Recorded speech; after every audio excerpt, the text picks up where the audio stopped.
Strike rate மீதுதான் கண் வைத்தேன். சதம் மிஸ்ஸானதால் எனக்கு எந்த ஒரு கவலையும் இல்லை. விராட் கோலி பேட்டி என்ன சொல்லி இருக்கிறார் வாங்க பார்க்கலாம்.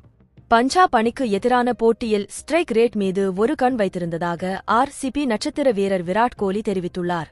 பஞ்சாப் அணிக்கு எதிரான போட்டியில் ஆர்சிபி அணி 20 ஓவர்களில் 7 விக்கெட்டுகள் இழப்பிற்கு 241 ரன்கள் குவித்துள்ளது. தொடக்க வீரராக களமிறங்கிய நட்சத்திர வீரர் விராட் கோலி 47 பந்துகளில் 6 சிக்ஸ் 7 பவுண்டரி உட்பட 92 ரன்கள் எடுத்து ஆட்டமிழந்தார். இந்த ஐபிஎல் தொடரில் விராட் கோலியின் ஸ்ட்ரைக் ரேட் குறித்த விமர்சனங்கள் அதிகரித்திருந்த நிலையில் இந்த போட்டியில் 200 ஸ்ட்ரைக் ரேட்டில் விளையாடி அசத்தியுள்ளார். அது மட்டுமல்லாமல் ஆரஞ்ச் கேப் ரேஸில் யாரும் எட்ட முடியாத உயரத்திற்கு விராட் கோலி சென்றுள்ளார். அதேபோல் இரண்டாவது முறையாக சதத்தை எட்ட முடியாமல் விராட் கோலி 90 ரன்களுக்கு மேல் குவித்து ஐபிஎல் தொடரில் ஆட்டமிழந்திருக்கிறார்.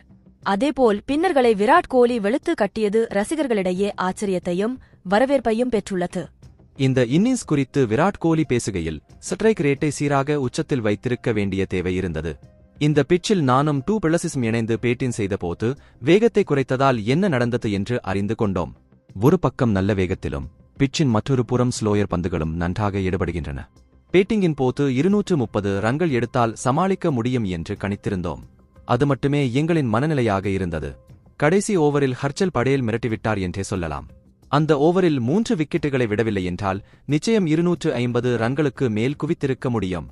காவேரப்பா போன்ற வீரர்களின் திறமையை ஒரே போட்டியை மட்டுமே வைத்து சொல்லிவிட முடியாது. அவரின் கைகளில் இருந்து பந்து வரும்போது நன்றாக ஸ்விங்காகிறது. இந்த இன்னிங்ஸில் காவேரப்பா பவுலிங்கின் போது முதல் 3 ஓவர்களில் நன்றாக ஸ்வின் செய்தார். ஆனால் அவரின் 4வது ஓவரை எங்களால் அட்டாக் செய்ய முடிந்தது. ஏனென்றால் பிட்சில் அதன்பின் ஸ்வின் இருக்காது என்று தெரியும் என்று விராட் கோலி தெரிவித்துள்ளார். கிரிக்கெட் செய்திகளை உடனுக்குடன் அறிந்து கொள்ள நியூஸ் கிரிக் சேனலை சப்ஸ்கிரைப் செய்து பாருங்கள். நன்றி, வணக்கம்.